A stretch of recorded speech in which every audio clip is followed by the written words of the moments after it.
नमस्कार मु कल्लोलिनी पात्र आज वीडियो माध्यम आपण किपरि निजर हृदयर ध्यान बा हार्टर ध्यान निज हाथ द्वारा एक्यूप्रेशर पॉइंट द्वारा नहीं पारिबे ता शिखाइबा जाउछि। आशा करुछि आपण माने एहाकू निज जीवन रे व्यवहार करिवे एवं यार फायदा कौन लगिला बा कौन हैला कौन आपण को भल लगिला मते फीडबैक जणाइले मु बहुत उपकृत हेबी एवं मते बहुत खुशी लगिबो। आसंतु डेरी न करी एही एक्यूप्रेशर पॉइंट को शिखिबा। मु गोटे स्केच पेन द्वारा यही पॉइंट को आपण हाथ रे कोठी अछि जणाई दोछि। मु ऑलरेडी मार्क करके रखिछि हेले भी आपण सामने आउ थरे मार्क करूछि। हमर काणी अंगुठी सबुठार छोट अंगुठीर भीतर कॉर्नर नखर भीतर कॉर्नर भीतर कोण पॉइंट हैला हमर हार्ट रो बा हृदय रो मास्टर पॉइंट भीतर पॉइंट। यही पॉइंट को आमे प्रतिदिन जदि दबाइबा बा प्रेस करिबा ताहा द्वारा आमे हमर हृदय रो ध्यान बहुत सुंदर भाव में हम हाथ द्वारा नहीं पारिबा। यह एक वैज्ञानिक पद्धति यार कौनसी साइड इफेक्ट बा दुष्प्रभाव नहीं करी ठीक भाव में करें आपण को फायदा देखिपारे आ ठीक भाव में न कले आपण को फायदा मिलिबो नहीं। एथिरे फायदा कौन ई पॉइंट द्वारा फायदा है जे आमे आम हृदय को बहुत सारा शक्ति द्वारा तार परिपूर्णता को आमे आउ थरे फेराई परिबा जहाँकि आमर प्रतिदिन लाइफस्टाइल बा आमर जीवन शैली द्वारा हार्ट रे जो इम्बालांस बा अनियमितता सृष्टि होउची ताहाको आमे ध्यान दे परिबा। आसंतु शिखिबा किपरि प्रेस करिबा तापरे जानिबा जे एही पॉइंट द्वारा कौन कौन आमर हृदय को लाभ हो पारिबो। तो काणी अंगुठीर ए भीतर कोण नखर भीतर कोण जोठी मु कला दाग देछि आपण को कला दाग दबार दरकार नहीं। मु पॉइंट जणैबा पई ए वीडियो द्वारा किपरि आपण जानि परिबे सेति पई मु कला दाग देउछि। तो आपण जानि सारला परे आपण को कला दाग दबा दरकार नहीं। आपण खाली शिखि नियंतु। यही पॉइंट को आमे बुढ़ा अंगुठीर टिप द्वारा ये बुढ़ा अंगुठीर टिप है एक्यूप्रेशर करिवार जंत्र निज हाथर बाँ हाथर पॉइंट को डाण हाथ प्रेस करिबा डाण हाथर पॉइंट को बाँ हाथ प्रेस करिबा।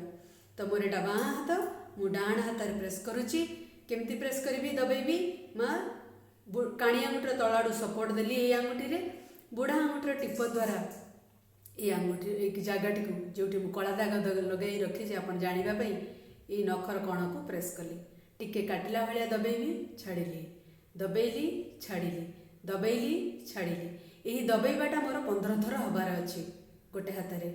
तापर मो अन्य हाथ को जीवी 1 2 3 4 5 6 7 8 9 10 11 12 13 14 15 ये 15 थर दुई हाथ में कर सारा मोर गोटे समय गोटे दिन गोटे समय डोसेज बा खुराक बा गोटे समय एक्यूप्रेशर हो गला।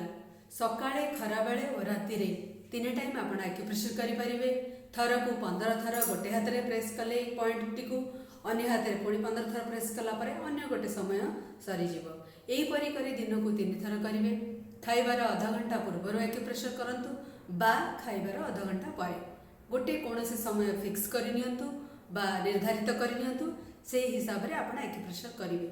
यही एक्यूप्रेशर पॉइंट करबा द्वारा आपण आपणकर हृदय को उच्च रक्तचाप प्रभाव दूर रखि परिबे बा उच्च रक्तचाप द्वारा जो हार्ट उपरे बा हृदय उपरे दुष्प्रभाव पड़ी थाए ताहाको दूरेई पारिबे।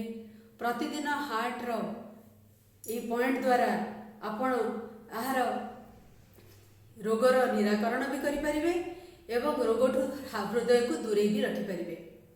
रोग न होइथिले भी एक्यूप्रेशर करने द्वारा आमे आमर प्रिवेंटिव हिसाब रे आम हृदय को ध्यान देबा बा रोगठू रोग न हब जेपरी आम हृदय को आमे सेपरी ध्यान दे परिबा।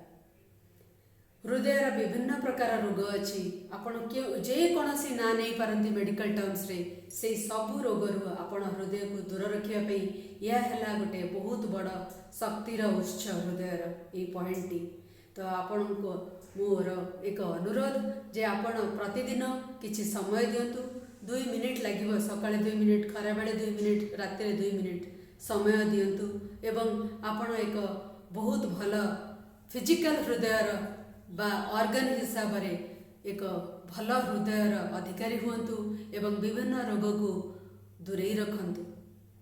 यही पॉइंट को करिकी आपण अन्य मानक सहित ये वीडियो को शेयर भी करि परिबे जहा द्वारा अन्य माने मध्य आपण निज निजर हृदय को भल भाव किपरि रखि परिबे यही आक्युप्रेशर पॉइंट की से माने निज जीवन रे मध्य व्यवहार करि परिबे। आशा करछि ये वीडियो को लाइक शेयर और सब्सक्राइब करबा भूलिबे नहीं। पुणी थरे आउ गोटे नुआ टिप्स नहीं आपण को सामने उपस्थित हेबी। आज पई एतिकी रहुछि। नमस्कार।